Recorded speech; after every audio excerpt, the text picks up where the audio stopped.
On a quiet street, in a quiet neighborhood, stands a house. It is not a palace. It is not a castle. It is a hacienda, a small L-shaped home of stucco and red tile nestled at the end of a cul-de-sac in Brentwood, California. The address is 12,305 Fifth Helena Drive. It is perhaps the most famous private home in the world, and the most tragic. In the early morning hours of August 5, 1962, the Los Angeles night was thick with heat. The air was still. The jacaranda trees were silent. Inside this house, a light burned in a bedroom. A phone was off the hook, or perhaps clutched in a hand. The stories would change. The stories always changed. A psychiatrist broke a window with a fireplace poker to gain entry. A housekeeper stood by wringing her hands. A police officer arrived to a scene of controlled chaos. Or was it a scene of meticulously staged tragedy? On the bed, lying face down, was a woman. She was 36 years old. She was the most famous woman on the planet. And she was dead. Her name was Marilyn Monroe. The house was the first and only home she had ever truly owned. She had lived in it for 6 months. She bought it as a sanctuary, a fortress against the world that had created her and was now consuming her. Instead, it became her tomb. The house on Fifth Helena Drive was supposed to be the start of a new life, a place to put down roots after a lifetime of drifting, a place to be Norma Jean, not the glittering, fragile commodity known as Marilyn. But how did this place of hope, this modest monument to a desperate dream of normalcy, become the final, lonely stage for Hollywood's greatest myth and its most enduring mystery? How does a dream house become a haunted house? To understand what happened in those final frantic months, we must go back, not just to the day she bought it, but to the land itself. Before the movie stars, before the swimming pools, before the name Brentwood meant anything at all. This was once a piece of a vast Spanish land grant. The Rancho San Vicente y Santa Monica, a landscape of rolling hills, coastal oaks, and dusty canyons that tumbled down to the Pacific. For centuries, it was the land of the Tongva people, a quiet, sun-drenched emptiness. In the late 19th century, it became the property of Senator John Percival Jones of Nevada, a man who made a fortune in silver and a bigger one in Los Angeles real estate. He saw a future here. He envisioned a soldier's home, a city, a railroad to the sea. The land was sold, subdivided, parceled out. It was a place of agriculture, of lemon groves and avocado orchards. The air smelled of citrus blossoms and damp earth. Then came the 20th century. Then came the movies. Los Angeles exploded. It sprawled east, west, north, and south. A city built on sunshine and celluloid fantasies. The quiet hills west of Beverly Hills started to look appealing. Developers saw potential. They saw money. They saw a new kind of suburb. In 1922, the area was christened Brentwood Park. The sales pitch was simple: privacy. It was not Beverly Hills, with its ostentatious palaces built by studio moguls. It was not Hollywood, with its noise and its tourists. Brentwood was different. It was advertised as a place for gentlemen farmers, for families, a place of quiet dignity. The architecture reflected this: Spanish colonial revival, Tudor, American colonial, stately homes set back from the street on large green lots. It was a place to escape the industry that made you famous, a place to pretend you were a normal person with a very abnormal income. The stars started to come: Clark Gable and Carole Lombard, Joan Crawford, Shirley Temple. They built homes here. They raised families here. They sought refuge behind the high hedges and the unassuming facades. Brentwood became a sanctuary for the gods and goddesses of the silver screen, a place where they could exhale. It was into this world of manicured lawns and curated privacy that Marilyn Monroe sought to plant her own flag. But her journey here was not like that of the others. She was not born to this. She was not escaping a life of privilege for a quieter version of it. She was escaping a life of profound and terrifying rootlessness.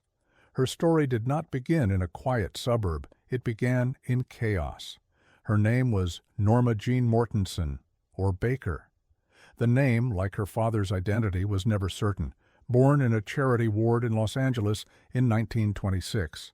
Her mother, Gladys, was a film cutter at a Hollywood studio, a woman haunted by mental illness, by the ghosts of her own family history. Gladys could not care for her daughter.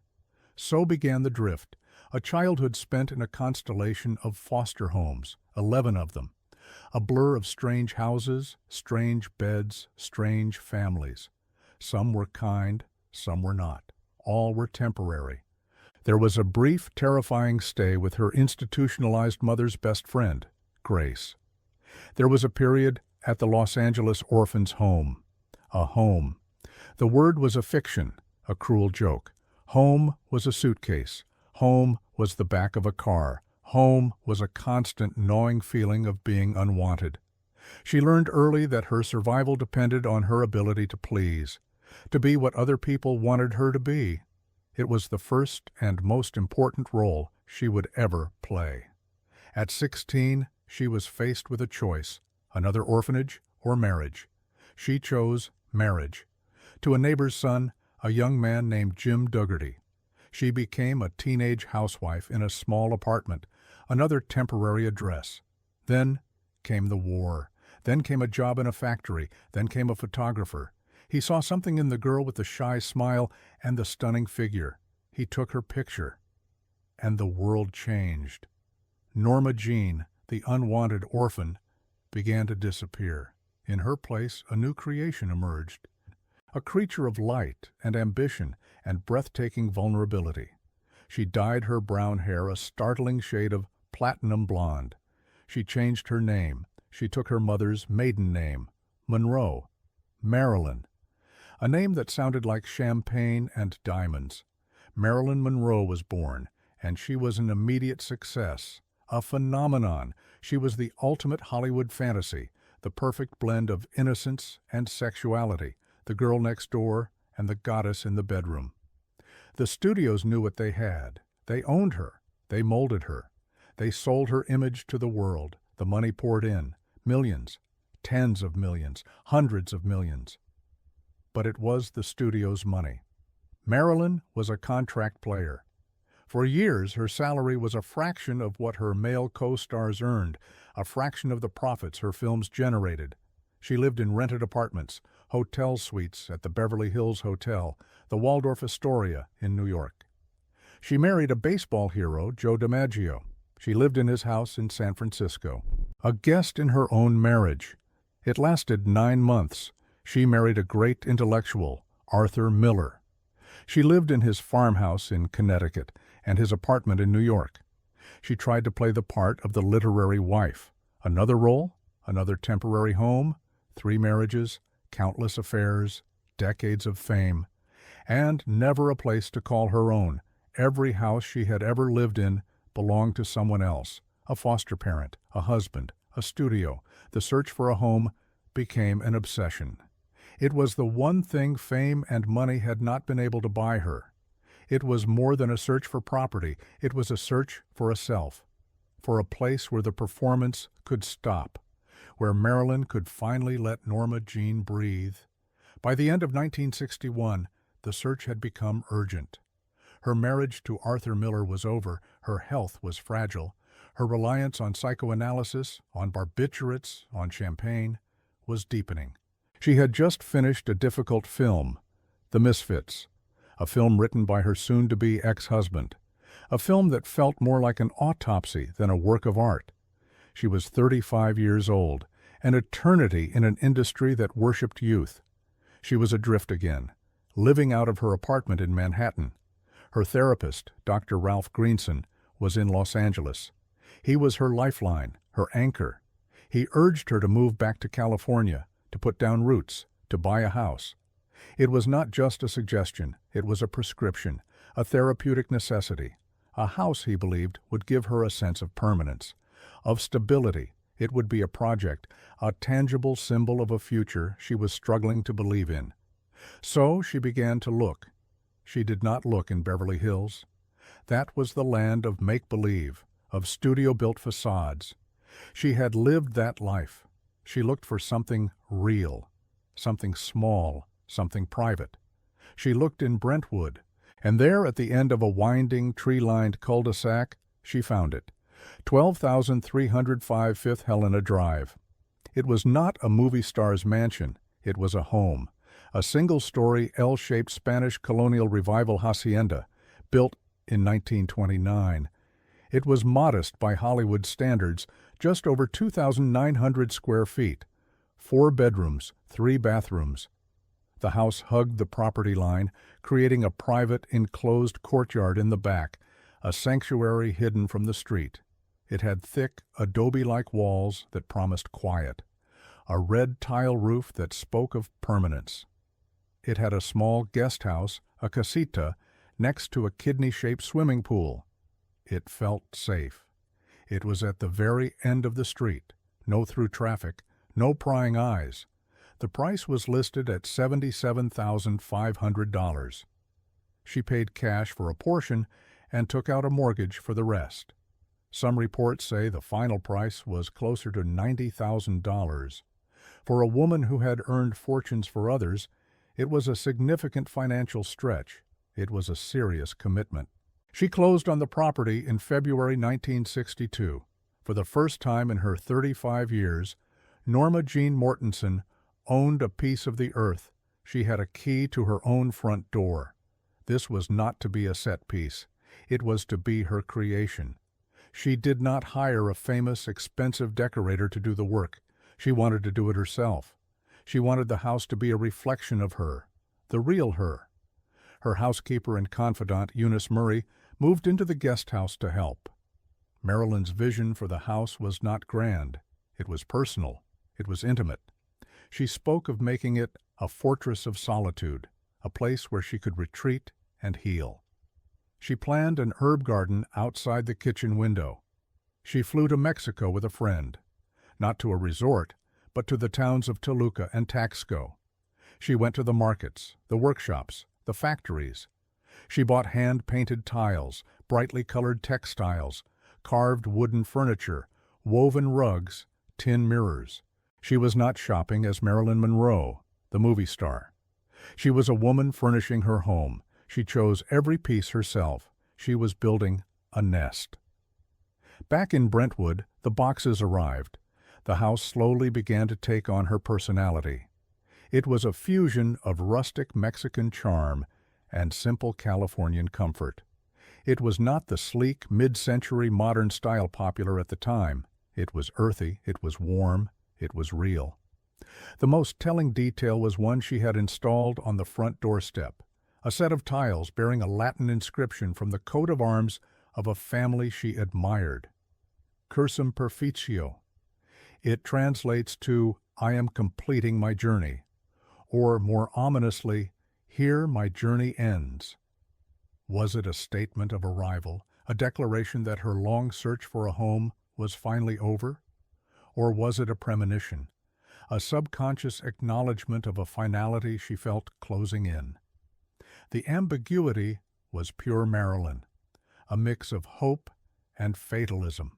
The workforce for this grand project was not a team of 1,000 men, as one might find at a Vanderbilt estate. It was a handful of people.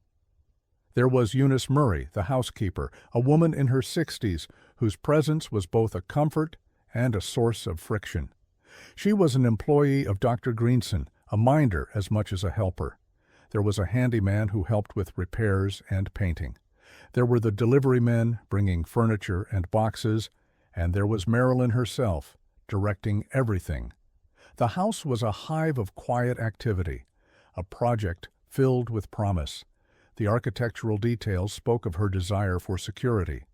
The U-shape of the house created a protected inner world.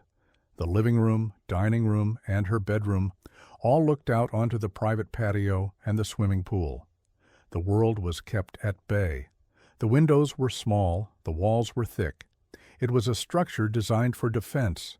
Inside, she filled it with books, hundreds of them. James Joyce, Albert Camus, Walt Whitman, a testament to her lifelong quest for self-education, a rebuttal to the dumb blonde image she so despised. She installed a state-of-the-art sound system, piping music throughout the house. Frank Sinatra, Ella Fitzgerald, Beethoven. The house had modern amenities, central heating, a modern kitchen, but its soul was old. It was a place out of time, a Spanish fantasy where a lonely girl from Los Angeles could finally come home. There was no grand opening party, no ribbon-cutting ceremony. The golden age of 12,305 Fifth Helena Drive was meant to be a quiet one. Marilyn moved in during the late winter of 1962. The first few months were filled with a fragile hope. This was her life now. She would wake up in her own bed. She would make her own coffee. She would sit by her own swimming pool. She had her little white poodle, Maff, a gift from Frank Sinatra. His full name was Mafia Honey, a joke about Sinatra's alleged connections. She was trying to build a routine, a life. Her days were structured around her therapy. She saw Dr. Greenson almost daily. He would come to the house. Their sessions would take place in the living room or out by the pool. The house became an extension of her therapy, a physical manifestation of her attempt to rebuild her psyche. She took pride in it. She showed it off to the few friends she trusted. She would give them tours, pointing out the tiles she had chosen, the furniture she had bought in Mexico. She was proud of the mortgage, proud of the responsibility. It was proof that she was an adult, that she was in control. But the excess of this life was not one of lavish parties or champagne fountains. It was an excess of solitude, an excess of introspection. The house was her sanctuary, but it was also her echo chamber. The thick walls that kept the world out also kept her in. She was not a great hostess in this house. She was a recluse. The gatherings were small, infrequent, and often fraught with tension. Joe DiMaggio, her second husband, came to visit. He still loved her in his own possessive way. He approved of the house. He saw it as a sign she was finally settling down. He hoped they might reconcile. Her half-sister, Bernice Miracle, visited. She saw the house as a beautiful, hopeful place, a sign that Marilyn was finally finding peace. But there were other visitors too, the famous and the powerful, Frank Sinatra, Dean Martin, Peter Lawford, the actor and brother-in-law to the President of the United States, John F. Kennedy. The house on Fifth Helena Drive was quiet, but it was not disconnected from the currents of power that flowed through Los Angeles.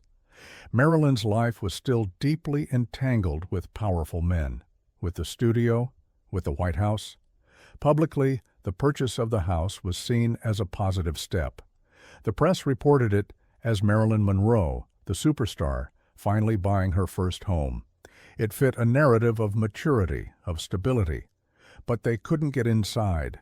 The cul-de-sac offered a rare degree of privacy. The high walls did their job. For a brief, shining moment, the fortress held. Inside, Marilyn tried to live. She was starting a new film at her old studio, 20th Century Fox. The film was a comedy, a remake of My Favorite Wife, titled Something's Got to Give. It was a chance for a comeback, a chance to prove she was still a bankable star. The studio had agreed to her terms, a new director, a script she approved. It felt like a new beginning. The house was her base of operations, her refuge after long days on the set. The dream seemed to be working, the house, the career, the semblance of a normal life. But the foundations were built on sand. The turning point came not with a single dramatic event, but with a slow, grinding collapse. The film was in trouble from the start. Marilyn was sick. She had chronic sinusitis, a high fever, bronchitis. She missed days of shooting. The studio, already in financial trouble from the ballooning budget of Cleopatra, panicked. They saw the old Marilyn, the difficult, unreliable star who cost them money. They ignored the doctor's notes. They began to plant stories in the press. She was faking it. She was unprofessional. She was holding the production hostage. The pressure mounted. In May, she took a break from filming to fly to New York. It was for President Kennedy's birthday gala at Madison Square Garden. She had been having an affair with the president, and perhaps with his brother, the Attorney General, Robert Kennedy. Her performance that night is legendary. She stepped onto the stage, shed her ermine coat, and revealed a skin-tight, rhinestone-encrusted dress. She sang, "Happy Birthday, Mr. President," in a breathy, intimate whisper. It was scandalous. It was mesmerizing. It was a declaration. But it was also a fatal miscalculation. The performance made her connection to the Kennedys public, too public. It alarmed the president's handlers. It alarmed his wife. Shortly after, the phone calls from the White House allegedly stopped. She had flown to New York against the studio's wishes. It was the excuse they needed. On June 8, 1962, her 36th birthday, 20th Century Fox fired Marilyn Monroe from Something's Got to Give. They filed a lawsuit against her for $500,000. They announced they were replacing her with another actress, Lee Remick. It was a public execution, a brutal, humiliating blow. The news shattered her. The comeback was over. Her career was in jeopardy. Her finances were in ruins. The fragile stability she had been trying to build collapsed. And the house on Fifth Helena Drive began to change. The sanctuary became a prison. Her unraveling began in earnest. The hope that had filled the house in the spring curdled into despair by summer. She retreated deeper into the stucco walls. Her isolation became profound. The phone became her only connection to the outside world, a tool for desperate late-night calls to friends, to ex-husbands, to anyone who would listen. Her dependency on pills and alcohol spiraled, Nembutal to sleep, chloral hydrate to sleep, amphetamines to wake up, champagne to fill the hours in between. Her psychiatrist, Dr. Greenson, became her jailer as much as her savior. He and Eunice Murray controlled her medication, her visitors, her life. She felt trapped. The house, once a symbol of her independence, now felt like a beautifully appointed cell. She would wander its rooms at night, unable to sleep. She would sit by the pool, staring into the water. The Mexican furniture, once a source of pride, now seemed to mock her, a collection of souvenirs from a future that would never arrive. The house itself became a burden. The mortgage payments she had been so proud of were now a source of crippling anxiety. With no income from the film, she was hemorrhaging money.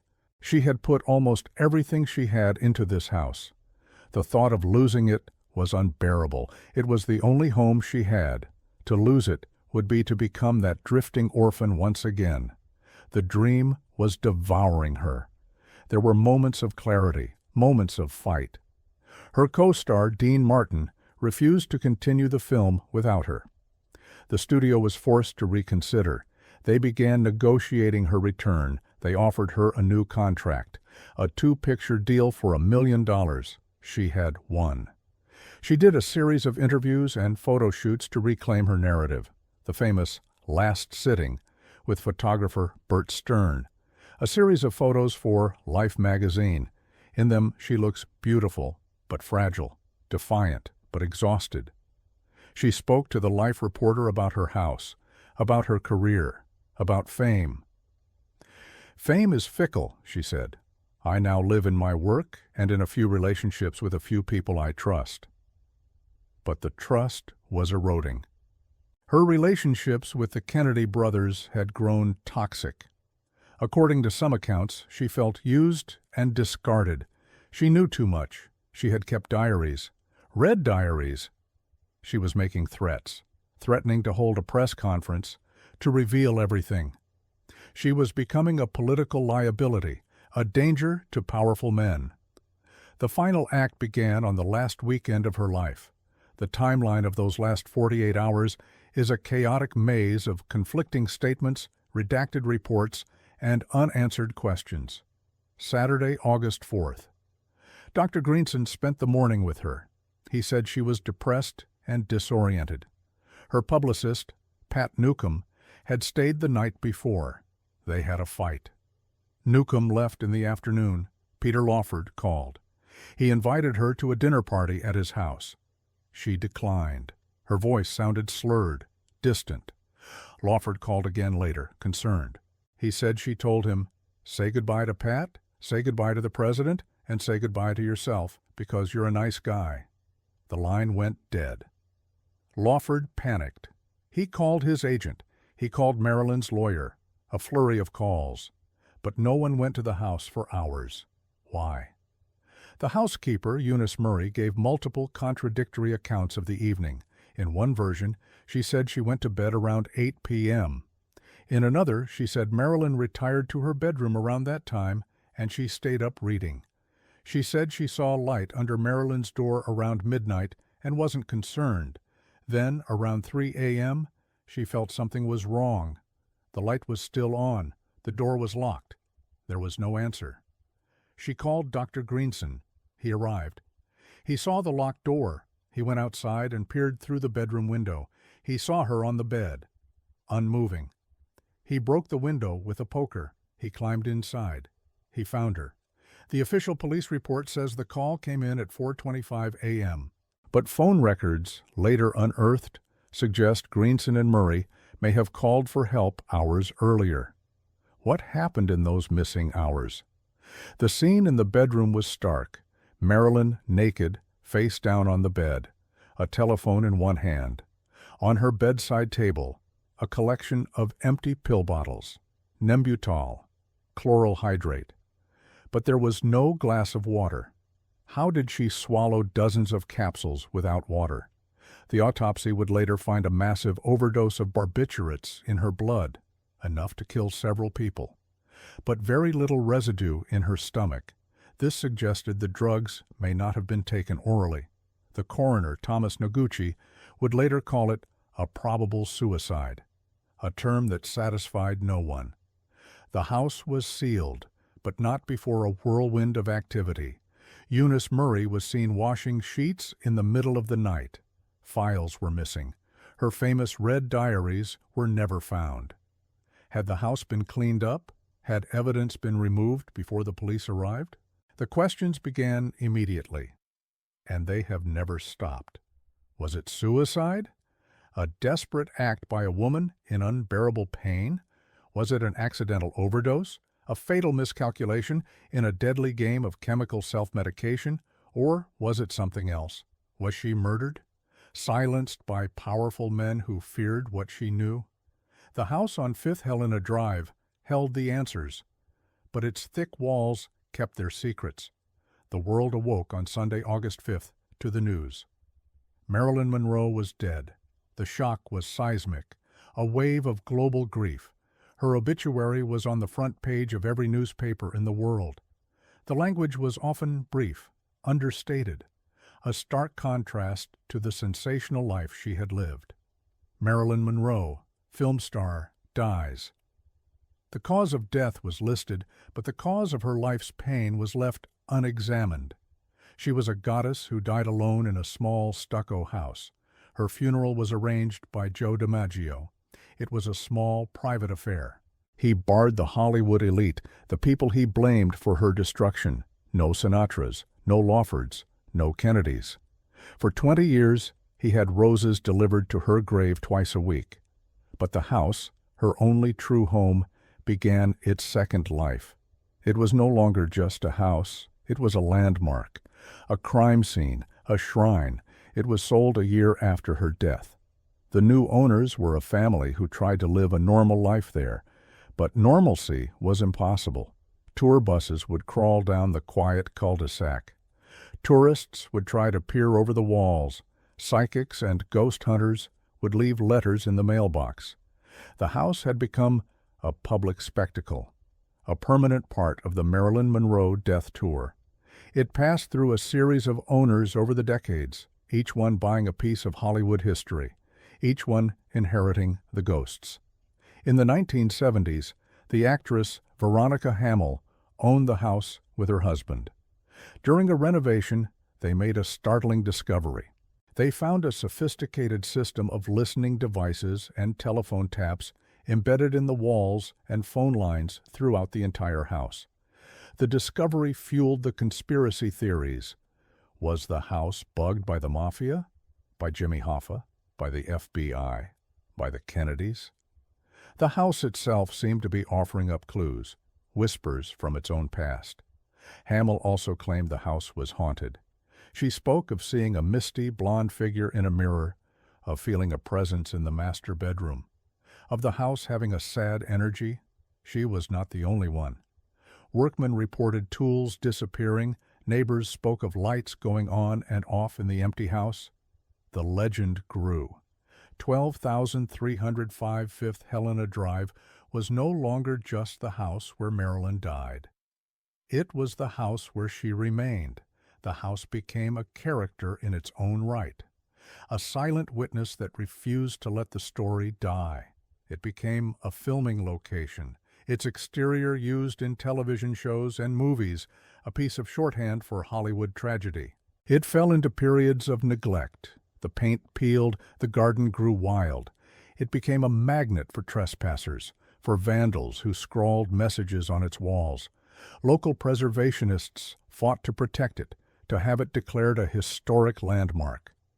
They saw it not just as a monument to Marilyn, but as a perfectly preserved example of 1920s Spanish colonial architecture.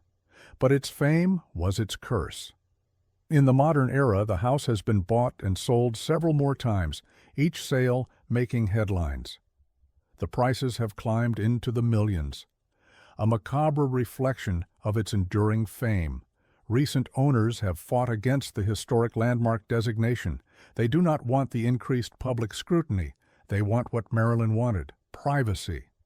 But the house on Fifth Helena Drive can never be private again. It is a public wound, a place of pilgrimage. Today, it stands much as it did in 1962.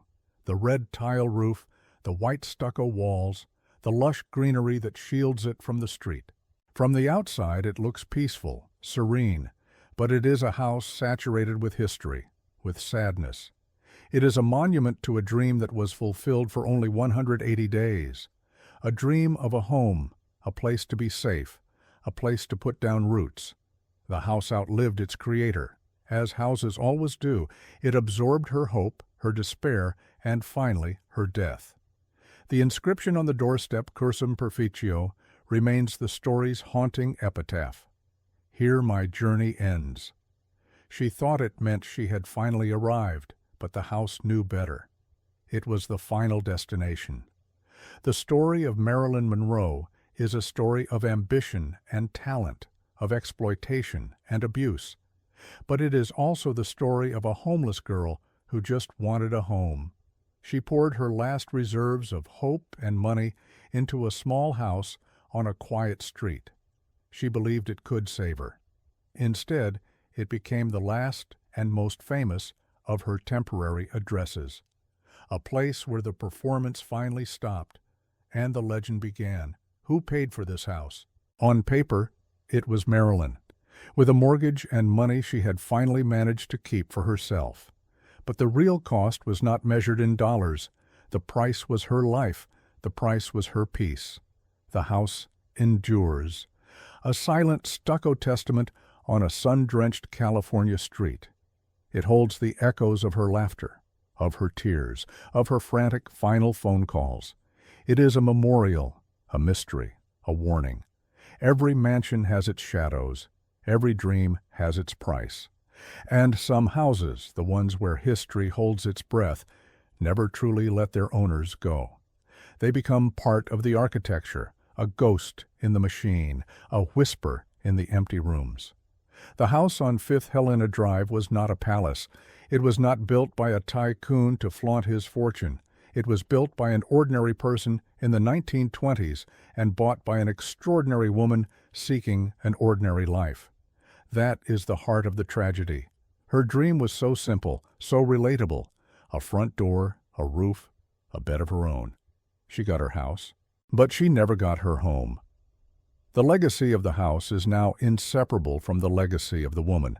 It is a paradox, a place of intense privacy that is now eternally public, a symbol of hope that is now a symbol of despair. A modest home that has become one of the most valuable and sought-after pieces of real estate in Los Angeles, not for its architecture, but for its ghosts. The story is not just about the final 6 months. It is about a lifetime of searching. Every foster home, every rented room, every husband's house was a prelude to Fifth Helena Drive. It was the culmination of a lifelong quest. And its failure was the culmination of a lifelong tragedy. Imagine her there in the spring of 1962, unpacking boxes from Mexico, placing a book on a shelf, feeling, for the first time, a sense of ownership, a sense of place. That feeling was real, but the forces arrayed against her were more powerful. The studio system that saw her as a product, the political machine that saw her as a liability, the inner demons that saw her as unworthy. The house was her shield, but the shield was not strong enough, and so it became her monument. The story is told and retold, in books, in films, in documentaries, and at the center of every telling is the house, the locked door, the broken window, the silent bedroom. It is the stage on which the final act of her life is perpetually replayed. A beautiful, haunted place, frozen in the amber of a hot August night in 1962. It remains a testament to the enduring power of a myth and the profound, unending sadness of the woman who lived it. The house on Fifth Helena Drive, her first home, her last address.